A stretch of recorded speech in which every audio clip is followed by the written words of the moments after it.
dominant forms of hip-hop, thin, bubblegum-like, hollow, shallow, stimulating body, no stirring, no soul, which is very, very sad because young people need soul-stirring music. Yo, what up?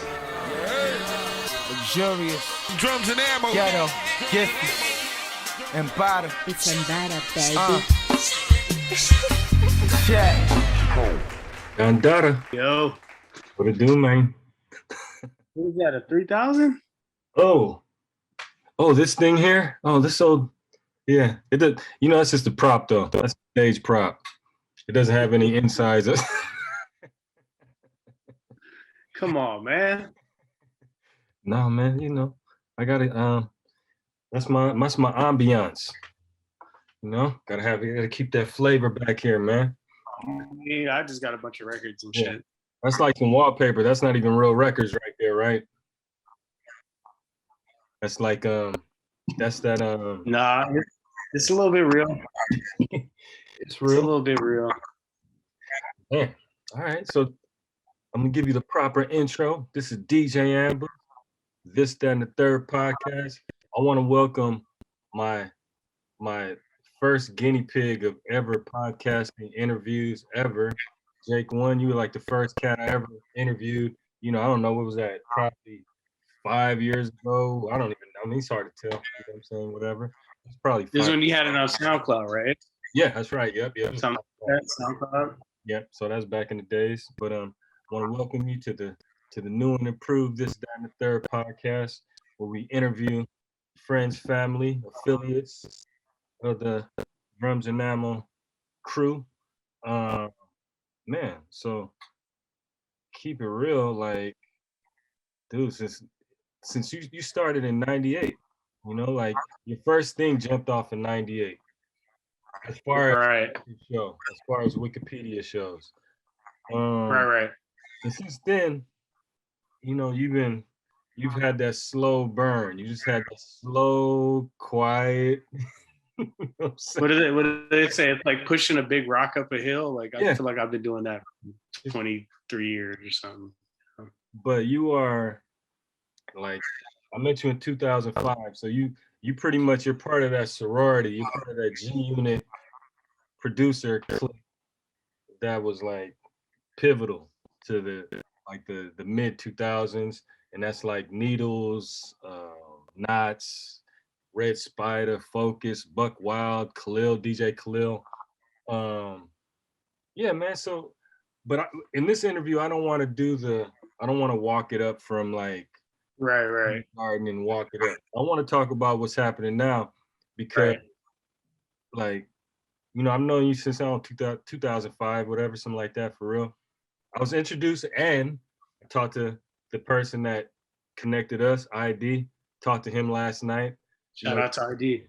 Yeah, because I just had to call him and say, man, most of my interviews, if I interview 4 people, you know, 2 people, ID's name comes up in Right. pretty much generally. So I was like, man, let me hit this cat up, because me and him need to do a part 2. We interviewed, you know, years ago, and we always talked about like getting back together. So hit him up last night and was like, yeah, man, we gotta connect it back up, and sounds like he's doing cool. But yeah, man, He's so far out the game. He'll let the chopper. Oh yeah, Too. That's where. Yeah. But you know, he's always been like that. But now he's extra. Like, he really, you know, he's not tripping. You don't care. He come let the flamethrower go. You know, he'll let it go. So yeah, in this interview, I wanna walk it up from like you and I, we talked about, you know, you said you probably had like 10 real hitters in there within your whole, you know, since 19. I think so. So I don't know, like I think I'm gonna hit a couple of them, but then I grabbed a couple because since I known you, I like, in my brain, I know these were ones that kind of shifted you, you know, like things kind of moves you, like they moved the needle. These are a couple that kind of put you in a different space, you know, whether it be like just the PR of it, or, you know, monetary, I don't know. But I know there's some that definitely put you in a different category and push your career forward. But we're here to talk about too is the newest, is the J. Cole. You know, like that's crazy, man. Like my Yeah, life. my life featuring 21 Savage and Morray. Yeah. Um, And I know so you're yeah, I mean, you're it's excited about that, dude. I know you're super excited about that. Like more than like I can't even remember. I never had a song that has done any of these things. So like it's weird. It's also just weird to be 45 and like have this be the biggest song I did. I keep feeling like it's, in general, music's supposed to be diminishing returns, like your first thing is supposed to be your biggest thing. So like it's just bugged out to me. But I mean, basically the record came about because, I stayed in touch with Cole. I worked on his second album. We did some mixtape songs. 2013? Yeah, whatever that was. Born Center album. So 3 Wishes? I did 3 Wishes, and then I did a joint on the actual album called Mo Money. And then there was another one with Wale and him called Winter Schemes that people liked a lot. And it's funny, there's some other ones that got leaked online I had never even heard.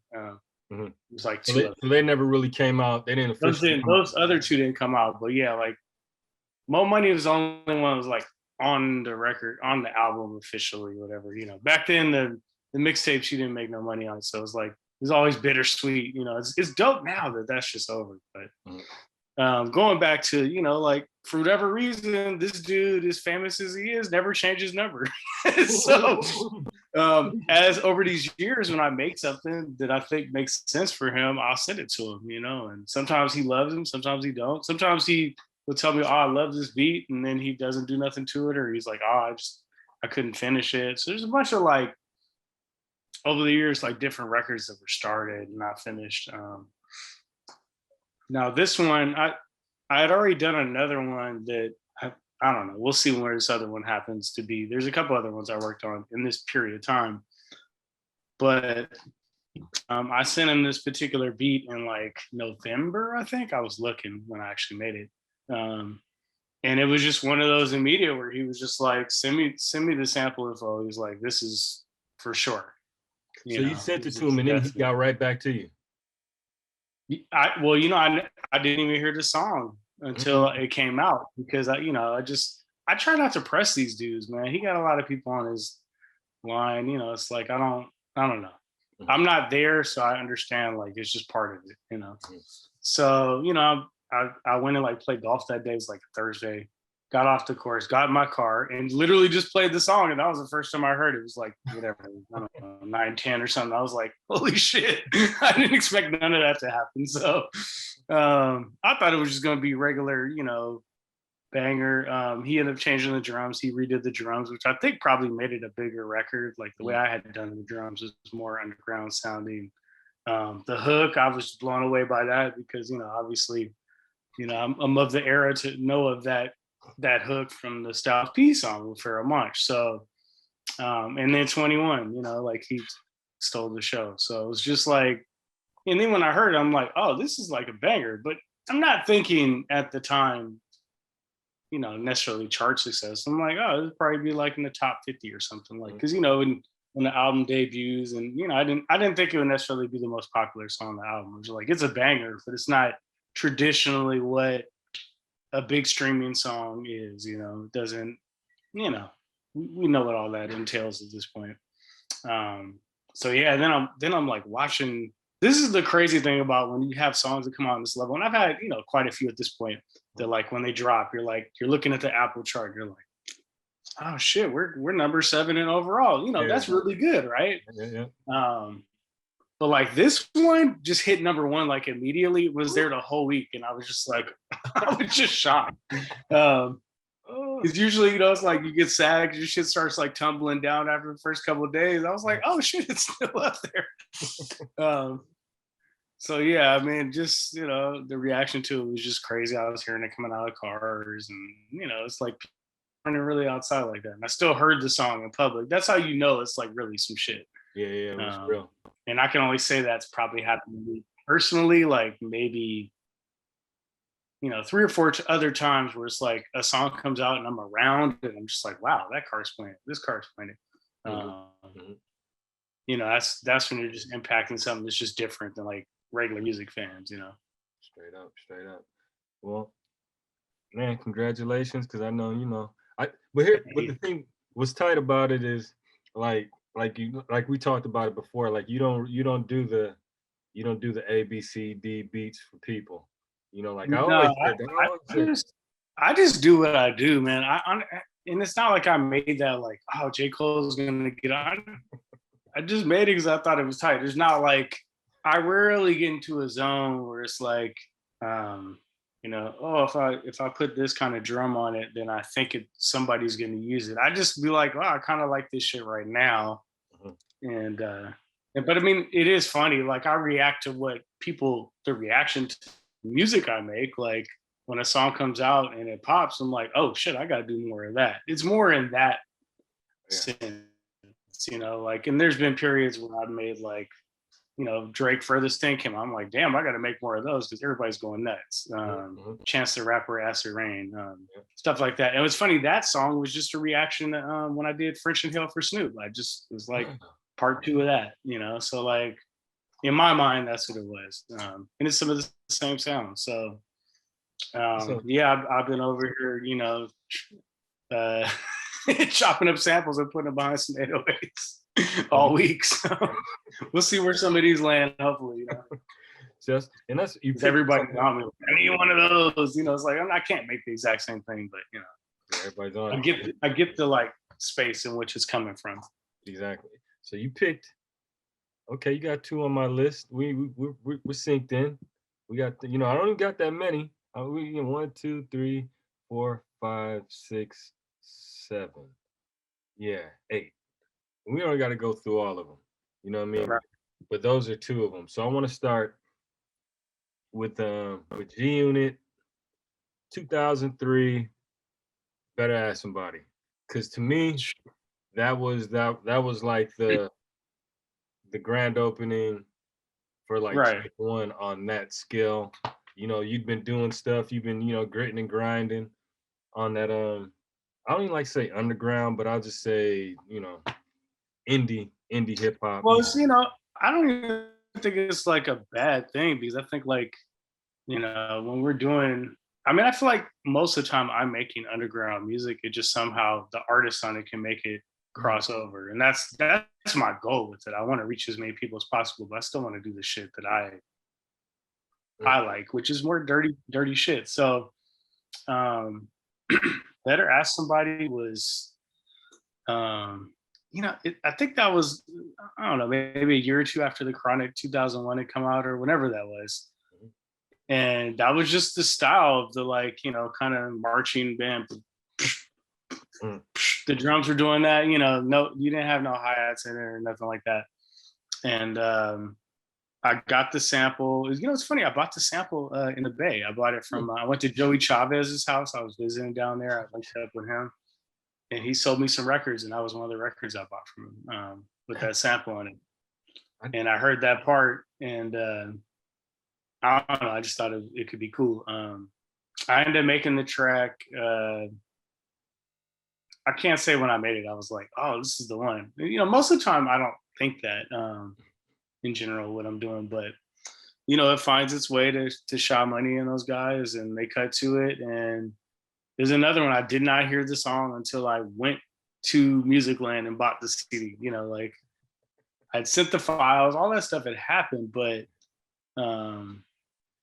no clue like what it was going to sound like. And I remember not really liking it at first. I was like, oh man, they could have done better on this. And it really was because I just liked the first beat on there, Hi-Tek did. I was just like, oh, this is just murder. This beat is insane. I was like, oh, my shit sucks compared to this. So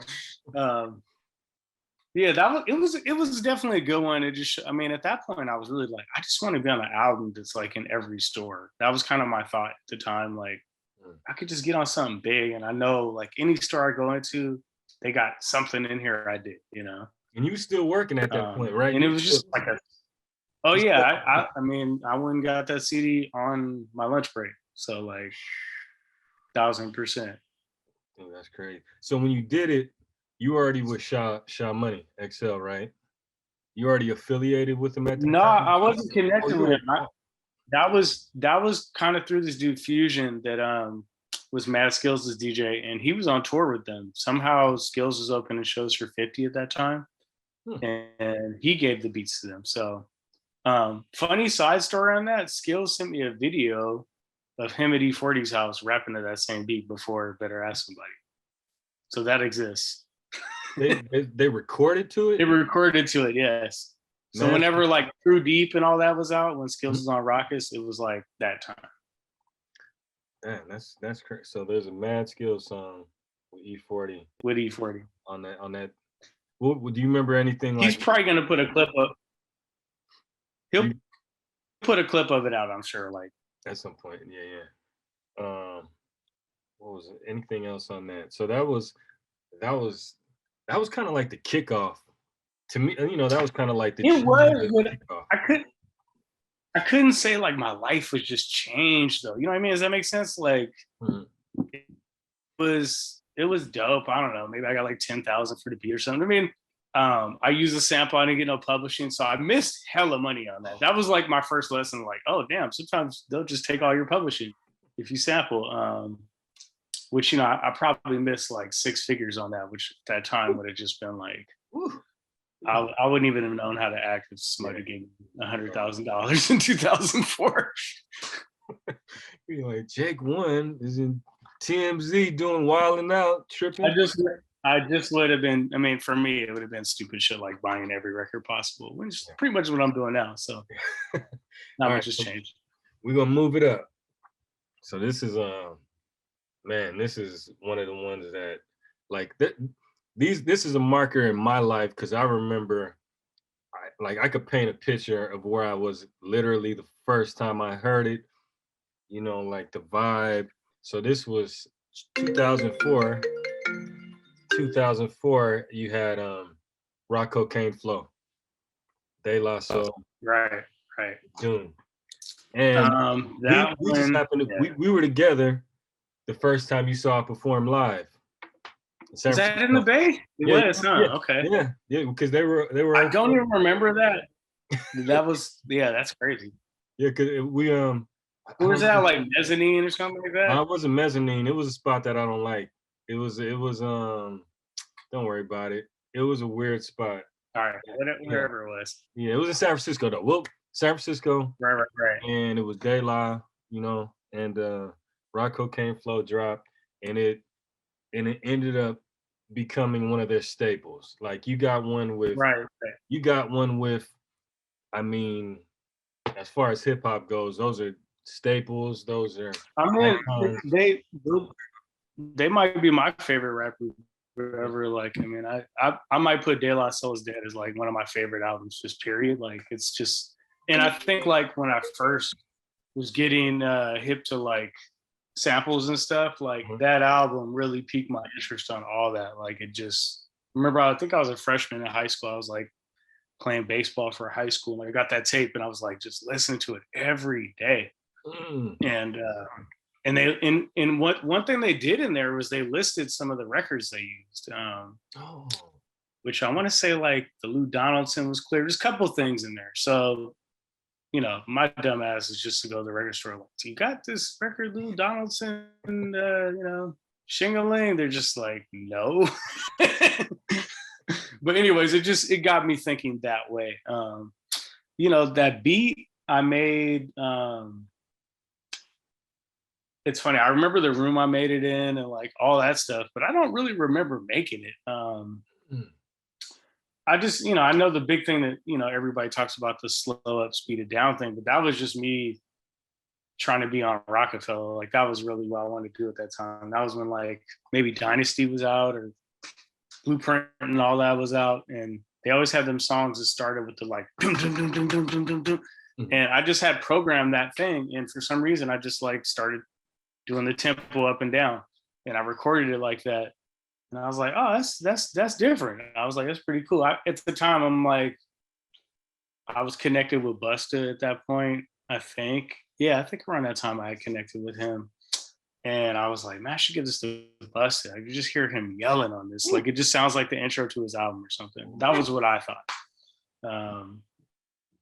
Maybe a couple months later, De La comes to town. My boy John Moore, rest in peace, was really close with them, really close with Maceo. So Vitamin had done some stuff for them. And I was like, man, I want to do some stuff for De La. And, you know, he was like, all right, come to the show, bring your beat CD, and, you know, I'll connect with you, you with them.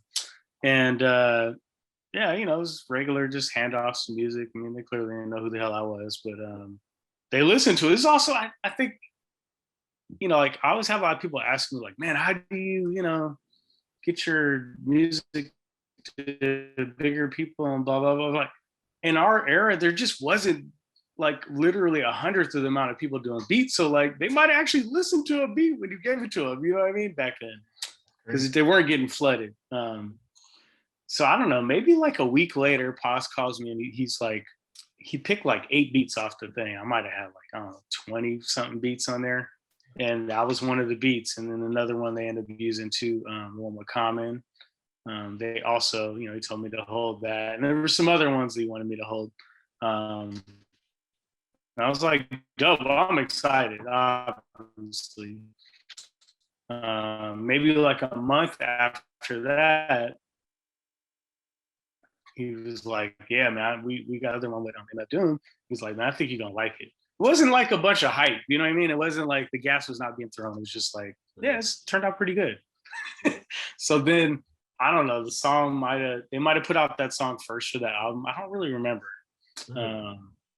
But I heard it online. I was just like, oh my God, this is crazy. Like, I was like, this is the best song I've ever done by a lot. I knew it immediately. I was like, wow, you know, I just, it blew me away. I remember doing the Beat Society thing in New York, like not far after that. And we're loading up beats on the ASR Live, me and Vitamin. And the song had been out maybe like a week online. I played the beat and it just was pandemonium. I was like, oh shit. I was like, this is, you know, this is like clearly a game changer for me. So yeah, that was really the one I felt like, because I don't think the G Unit one people really cared that much. I mean, it was a big song. It was a big album, and people, you know, liked it or whatever. But there was no association with me in that, and it wasn't that unique like how the De La one was. Where it was like people were like, "Who did this?" Or you know, even in the years after, I'd meet somebody like a Pete Rock or whatever, and they'd be like, "You did the De La song." I'm like, yeah, I did do that. You know, it's like it just like my foot in the door to like, you know, that kind of stuff. That was that became your so yeah. And I'm still working the job that whole time when that came out. Oh damn. Okay. So yeah. So 50 had a version of that. I had sent that beat to them. He had cut to that. He had wanted to use it, and I was like, it's already out. He didn't even know De La had put the song out. So yeah. What his version came out though? Didn't he do something with his version? His version. He did, yeah. And it was big. It was actually pretty big. It was a big mixtape song. And before De La had it, Rockwilder brought me to New York. I was thinking about signing with him, like as a producer. And Redman happened to come to the studio like that night, and I played that shit for him. And he played the beat for like an hour straight, and he just kept just like, man, this is the craziest shit I've ever heard. So fast forward, he never used it. I was like, congratulations on the 50 song. He thinks it's a 50 song, you know, like it was a weird, you know, it kind of existed in different worlds. But yeah, that was a big milestone. Just let me know I was doing something unique and special, and I could compete, you know, just gave me the confidence. That's a trip too, because like that seems like that was kind of like, as far as production and like the internet, that was one of those weird, like you said, like 50 had his whole version going, kind of moving, and De La Soul has like an official version. That was kind of right in the crossover of just production, just flying all over the place. Right. Where it was kind of sacred, you know, you'd only be like, oh. Before you couldn't do both those things. And I think for me, my whole goal was always to make something that was good to all those different people, because I liked all of it. So it wasn't like I wasn't a dude that was listening to Company Flow and was like, fuck the mainstream. That just wasn't me. Like that wasn't my thing. So like, I didn't want to be that. But also, I didn't want to be a dude with a bunch of shakers in my beats at the same time. So like, it was a weird time. I feel like all that's like been over. Like nobody even cares about it. No, that's done. But and that's the crazy part though, like kind of getting back into, like I said the other day, man, we might be talking about a documentary pretty soon, man. I'm not even trying to, because I'm not a historian. I'm not a historian. Yeah. But I know more than the average person. I know like the way you're kind of cruising through this, and then every year, it's like, oh yeah, I got one here. I got one here. And it's like next year, I got one. It's like ebbs and flows, though. It's weird because I will like hit a zone where I'm like, oh, well, it's not really that hot right now. Maybe it's gonna be over. I mean, I always get something every year. I'll get a couple, but like when you start having big ones, then you're like, oh, if I'm not following that up with another big one, this shit might be over. And I think, like I just always feel like I'm not supposed to be accomplishing this at this age. Like it doesn't, and I felt like that for like 10 years damn near. So like, it's just every time it happens again, I shouldn't even be surprised, but I am. So crazy. It's the craziest. All right. So we're gonna move up and talk about Hot Rod. Be Easy. So that was 2006, and that had Mary J. Blige.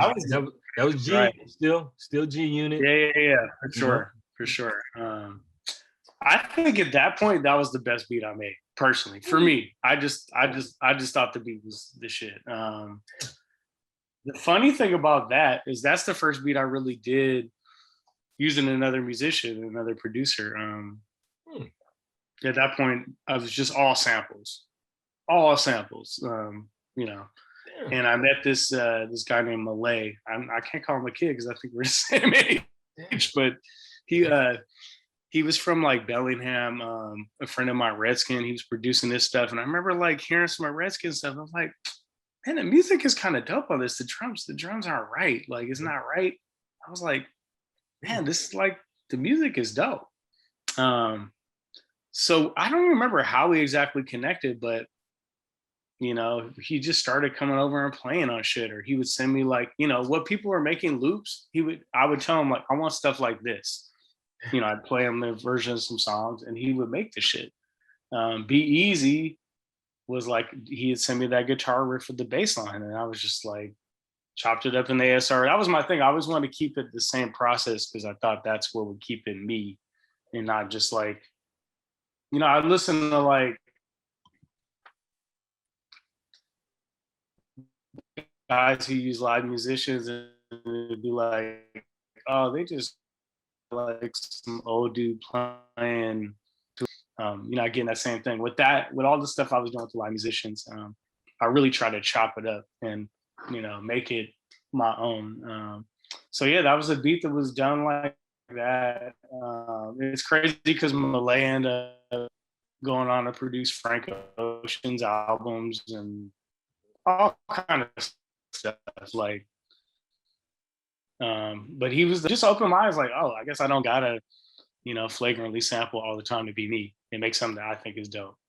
The song was like definitely a letdown, like a motherfucker. Like, at the time, I want to say 50 was thinking about using the shit for himself, and he signs Hot Rod, and he just was like, he from what I remember hearing, he was like, Hot Rod's like me, but he's not gangster, so it could be even bigger than me, which was just ridiculous.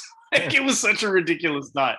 Mm-hmm. Like, Hot Rod was just a generic like club rapper, you know what I mean? He wasn't supposed to be on that beat, like straight up. He wasn't supposed to be on that beat. He's supposed to be doing Chingy type shit or something. Yeah. I mean, no diss to him. It's just the kind of shit he was doing. So, they put Mary J on her. I'm like, dog, if it could have just been anybody but him, that shit would have gone. But, so it was one of those kind of like, like, it's just like, and it's one of those that like people still like, oh man, the Hot Rod beat was so dope. And I still just look at it like, that shit was a waste, just personally. I just felt like it should have been bigger. Should have been bigger. But that was still, I mean, not to get all in your pocket, but that was one of your publishing. Like that was one of the ones that kind of set off your career. It was around the time, I want to say I did my first publishing deal, maybe 2000. It was when I was living in the Bay. It was 2005 or 6, right? Mm-hmm. So I just had hit with a couple songs that were big, and G-Unit was so hot. Sony was just like, yeah, let's give this dude some money because he's clearly the guy that's working on all these albums. And little did they know G-Unit was going to fall off the cliff like in a year or some shit. so they overpaid me, and it was nice. But yeah, I mean, I thought that song had potential to be on radio and all that. It did none of that shit. So it was weird. I don't know. Like things just don't follow your way sometimes. I mean, that's happened to me in a bunch of different things. And sometimes I catch a random win with this shit that is unexpected. So it all balances out.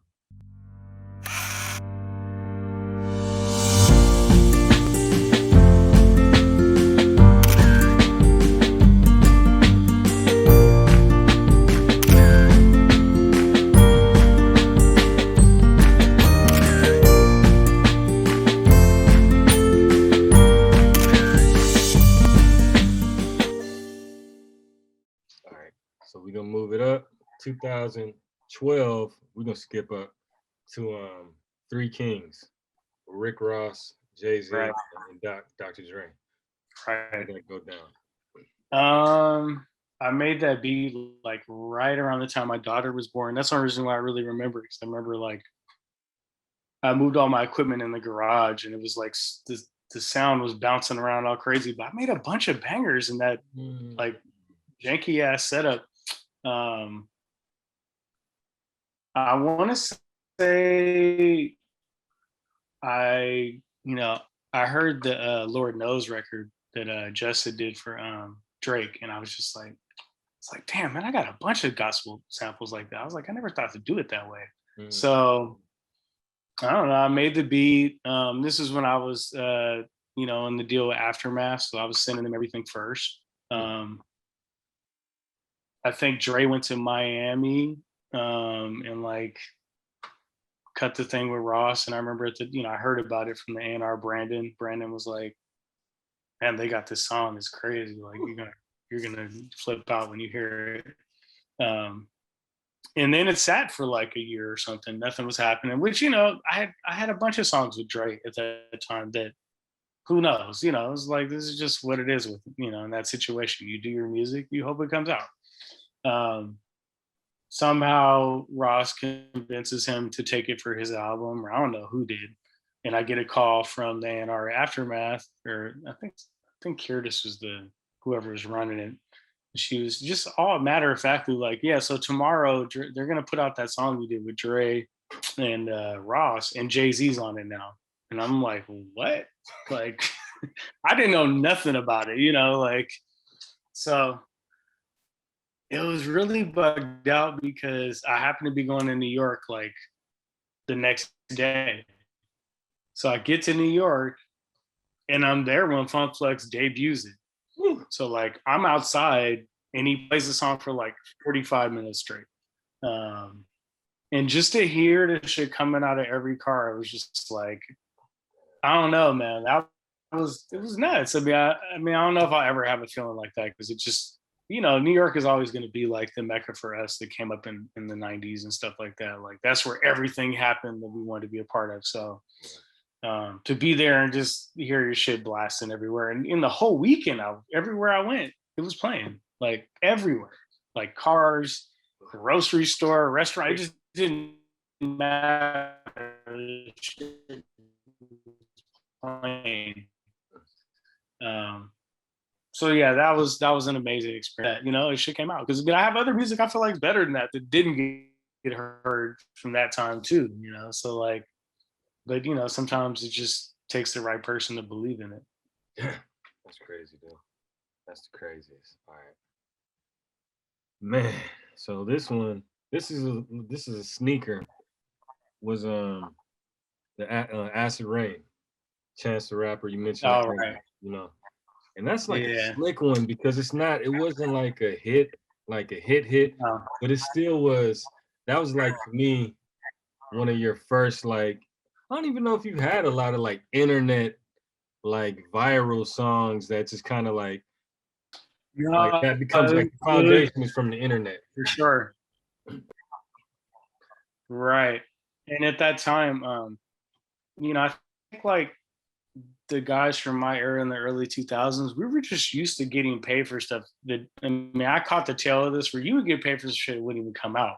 So then it flips, internet era, you're not getting paid for damn near anything. Like it has to be on the album, and then they're putting all these other records you don't get paid for. And we were salty about that. It's like, come on, man. Like the artists are getting bigger, they're getting money off this thing, and we weren't. But at some point, I just said, "Fuck it! Like this is just the game. We just got to play it. Like however it works."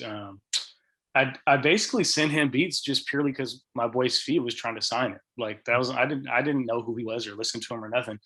He was just like, "Man, trying to sign this dude. He's hot. He likes your stuff. Send him some beats because it'll make me look good." Basically, something to that effect. Mm-hmm. So I sent him notes. He sent me the record back like maybe 3 days later. Oh, and I thought it was cool. I'm not gonna lie. I wasn't like, this is a game changer. What maybe I wasn't in the. I remember thinking like he kind of sounds like Mos Def a little bit, like the singing kind of thing. Thought it was like kind of like that. I did think it was cool. I thought it was cool. That was dope. It comes out and it just goes crazy, like.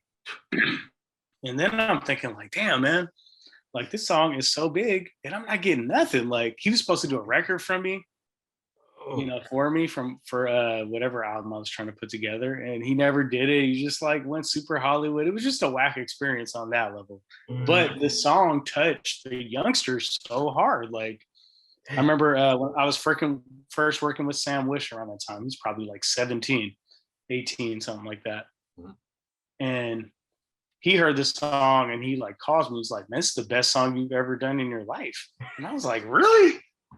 But I think for people of that generation, that's how they felt. It hit them, like, and on a positive note, I want to say a year ago, they paid everybody for the record and it's on Spotify now and all that, and we're all making money. So like, but then I'm thinking, damn, I missed like 8 years of bread on that damn song. Or however long. I don't even remember when that shit came out. But there's other stuff I did around that time where I was just like, all right, I've just got to give these guys records and hopefully they're going to use them on the album. If they don't, then it's just more fame for the name. Like, so like Wiz Khalifa, The Grinder was one of them. That was a big record on the internet. J. Cole, Three Wishes, stuff like that where I just embraced it. I was like, I mean, I make a lot of beats. It's not like, given whoever won beats gonna kill me, and then I realized later on like that was actually really a good thing to do, and that's what I'm saying. Like you made like those small tweaks, where right, like a lot of cats would be like, I need to get a lot of my peers really, from my generation were just like, man, fuck these dudes, man. I'm not letting them just get free beats. And I just looked at it like, I'm gonna make money off it some way. Like it's gonna come back, And I'd say the other cool thing about the Chance the Rapper thing is I hit with somebody before they got big. It was like, and I hadn't really done that at that point. So I like that part of it too. Damn. So yeah, you were pivotal in that beginning, that route. Right. Not I was even there. It just was like I happened to just get on the thing to do it, And that goes back to, I've been like the way like you don't have these are the beats that go to 50 Cent. These are the beats that go to Dick. You just got, oh man, here go the beats. They might might rap on them. Nipsey Hussle might rap on them. They just whatever. Yeah. And I feel like that's like you have like some they seem like some simple like the ethos. It seems like whatever. I'm just gonna send all these beats to and maybe something happen. It seems simple, but that's just something that traditionally producers from that era just aren't fooling. No. And I think that's the break off. That's the cutoff. That beat right. That could be the cutoff for a lot of careers when you have that philosophy. I mean, I think in general, I never had that time where I was just dominating. So I could never get that arrogant about anything. So I was always, you know, I feel like I always just been hanging on, doing my thing, but not like to the point where it's like, you know, I'm the man type shit. And I've been around some dudes that had that moment, and it's some crazy shit, you know. I never had that happen for me, so like it just kind of kept me in my place, I guess, and kept me just working, you know. Like That's right. I just need to find the excitement for myself sometimes, you know. Yeah. All right, so let's move it. We're moving. We're gonna go to 2013. So that was 2013, Chance the Rapper, and then this is the introduction to Tuxedo. Right. Do It, which Do is It. kind of a, you know, it's a traditional Jake One beat, you know. To first time I heard, yeah, I was like, oh, this is a Jake One beat, you know. Really? And yeah, I mean, to me, you know, it's a head nod. Different. It's a head nod, you know what I mean? It's a head nod, you know what I mean? It's not like the Tuxedo, the up tempo party Tuxedo. It's a No, head it's not nod. disco. It's just more like it's like a fast G funk song, basically. Straight up. Right. So tell me about that, and I usually on the interviews I like to do like the hidden gem of whoever I'm interviewing, and that's kind of those things that you may not expect, or you may be like, oh, I didn't know Right. he was into that. So Tuxedo, like me knowing you, what you're doing with Tuxedo is part of your real DNA, Right. like what you're really into. So give a, you know, Right. break down that song. And I mean, it's the funny thing about Tuxedo is like it was just something I was doing as a break. Like I would make beats that weren't hip hop just because I just like got tired of like when I'm making hip hop, it's like I'm competing. This is my job. This is like where I make my money. So it's like there's pressure on that. And some of the early Tuxedo stuff I did, I was just like, oh, I started learning how to play keys a little bit. Shout out to G Coop, brother G Coop. Like hell yeah. taught me a couple scales and stuff, and you know, got me into the vintage synths, and I just started fucking around with it. And I was making some joints here and there. I met Marion, and we just kind of hit it off. We liked the same kind of shit, you know, like not the hip hop shit though. Like we probably have some of the same hip hop taste. We weren't even talking about that. It was like, oh, the Bernard Wright from, you know, 81, that's shit. Oh, or, you know, just the random, oh, Blue Magic got this one song from 83. I love it. I didn't think anybody else cared about that but me at the time. So he becomes a singer out of nowhere, and I was just started sending him the beats, and he just started sending songs back. And it wasn't like, oh man, we're about to do this group. Like it was just, I don't know. I thought maybe he was using for himself. I don't know what it was gonna be. I was just doing that shit purely for fun. Do It, you know, is definitely like the biggest song we ever did. I mean, that song is like got, I don't know, 50 million plays or something crazy, which is pretty good for like, you know, independent, you know, thing of what it is. And at this time, I think we might have made the beat in 2011. It was when I first met Sam Wish. Sam comes over to my house. I played him some of the Tuxedo stuff. He doesn't even know who Zap is. Like he's a kid that's just totally in some different shit. So I pulled up the drums, you know, he played a couple chords, and then it just turned into that. And we had this beat, and I was like, damn, this shit's pretty dope. I was like, this might be the best one we did. Gave it to Mayer. We went to New York, and he recorded in the studio. And I was like, damn, this is kind of good. I remember Lord Finesse came that day, and he was, you know, because that's big homie, and he, you know, I was in town, so he came and hung out, and he was like, he was really surprised, but he was like, man, I would play this shit. He's like, this shit is good. And then, you know, fast forward, whatever, 2013, whenever we decided to put those things on SoundCloud, it was really a reaction because Get Lucky had come out. Bruno Mars had Treasure. And I was like, damn, I don't want them people to think we're stealing that, because we were doing this. We made our first song together in like 2009 or 10, I think. So it was just a test. We didn't put who it was. We just put it on SoundCloud, and it just kind of blew up, like straight up. It went on its own. Pitbull hit us up. He did a cover of the song, you know, before we even had it on Stone's Throw. Like it, you know, he wanted to sign us. It was like, I was like, damn, maybe we got some. The other part that I knew that it was good is that all my friends wanted copies of it. Like, I might play them some beats, they didn't give a shit. Nothing. But that they were like, I want to play this. I want to listen to this. So yeah, we ended up doing the album and somehow ended up going on tour. I had to learn how to play keys on stage, sing, and do all these things. It just was like a totally life-altering thing. And I think it changed my production. Like I feel like I got better with melody. It wasn't just hard sample, hard drums. I just kind of like expanded my palette with that. Damn.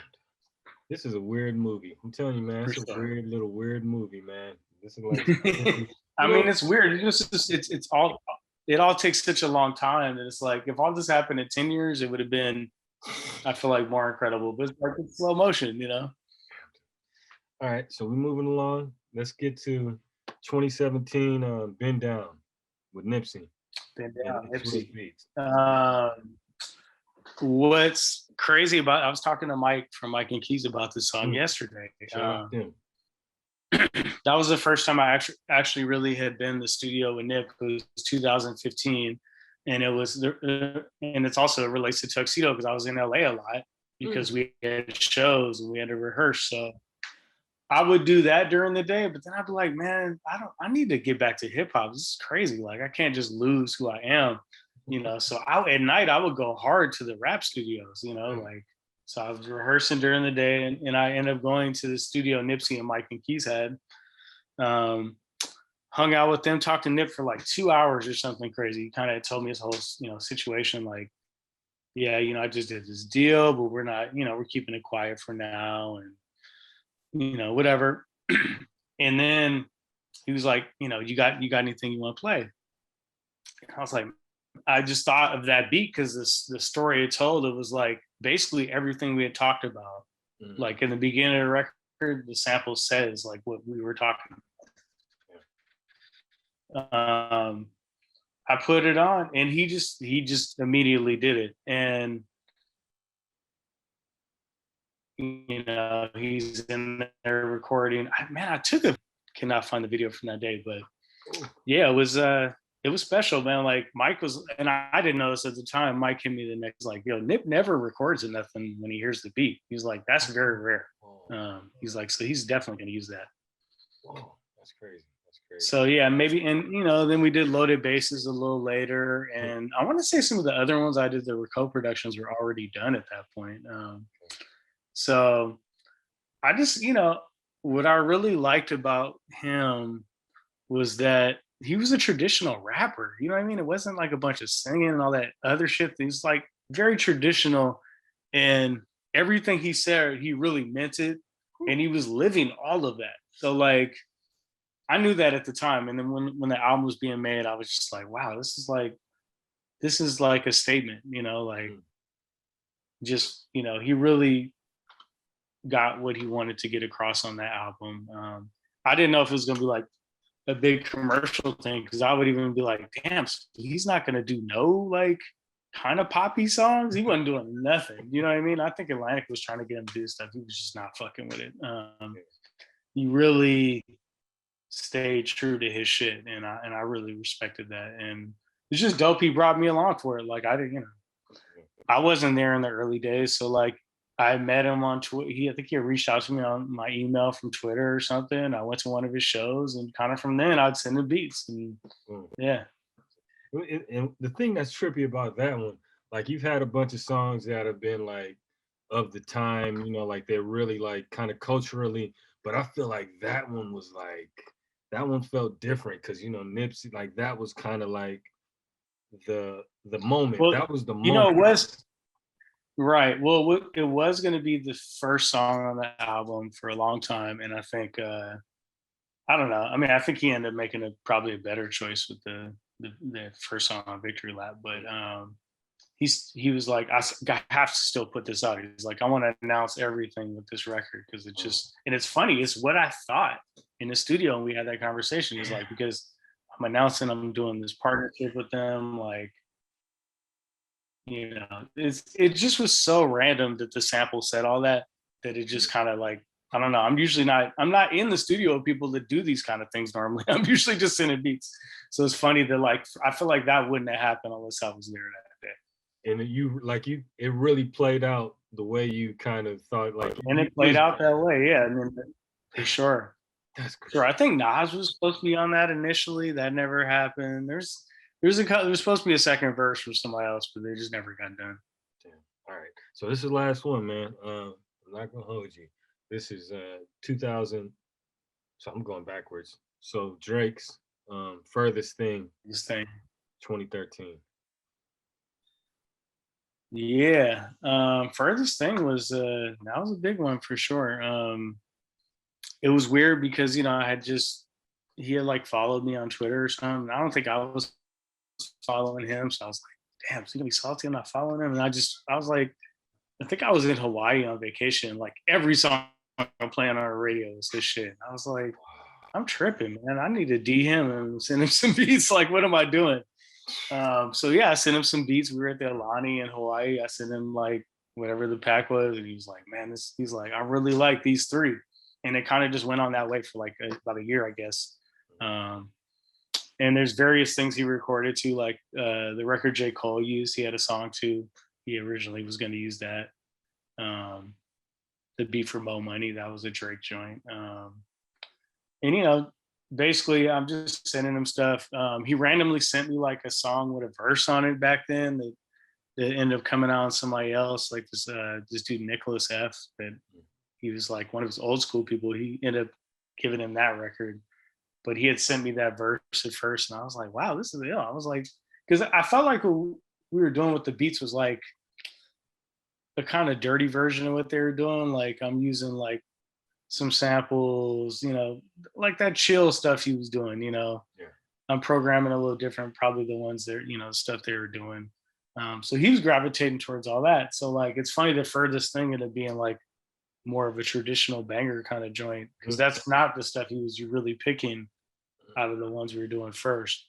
That one happened super last minute though. I want to say it was like within the last month or two of the album being made.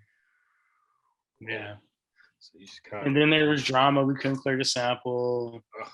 They wanted crazy money. So, you know, G Coop came through for me again, you know, did the replay.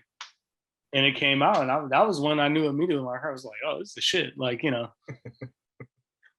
Sometimes you just know. Like, sometimes I'm disappointed when I hear shit. That was when I was like, "Oh, this is really good." You know. Well, shit, man. I'm not gonna hold you because I know you gotta run. Yeah. So I would just say, you know, for folks who've been, you know, check this out. Hopefully, you hope like this wasn't the in kindergarten. I did that and I did this. This is the, you know, this is for the advanced production talk. Yeah, I mean, I think it's like the deep dive kind of thing. Like, you know, I think a lot of these things, like, that's what I'm looking for with any of these things. I want to hear like, you know, the real nuanced stuff, you know, like, but that's, you know, it's producer talk. Like, I mean, shit, I was Sunday, I was at Premiere Studio in New York, and I hadn't seen him in a while. And man, I'm grilling him about snares. You know what I mean? I'm like, man, what snare is that on Question Remains? He's like, man, I think I got the disc in the other room. I was just like, oh.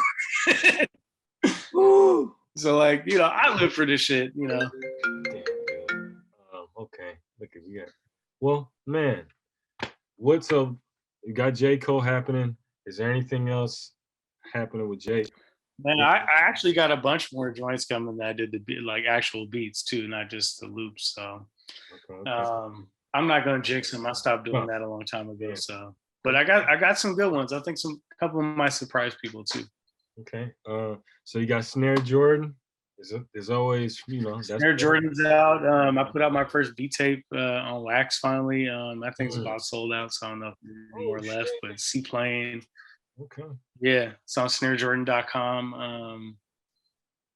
Yeah, I mean, I pretty much what I've been doing, I'm gonna keep doing. There's gonna be a bunch more of all this stuff coming. What's your Instagram handle and Twitter? It's Jake Uno. I think it's Jake Uno on both. Jake Uno. It's funny. I never look at. I don't know what I don't even think about my Twitter one, but I'm pretty sure it's Jake Uno. Jake Uno. So. Everything is Jake Uno. All right. Well, man, thank you for taking the time to yip yap and flap. You know what I'm saying? Hey, I'll we'll talk later. See what it is, man. Hey, have a good one. I'm gonna be away. I gotta go get a shrimp taco from Spyda and Rockridge. Oh. I might fly down just for that. I already know you talk. Damn, dude. Burrito shop. You talking about burrito shop? Or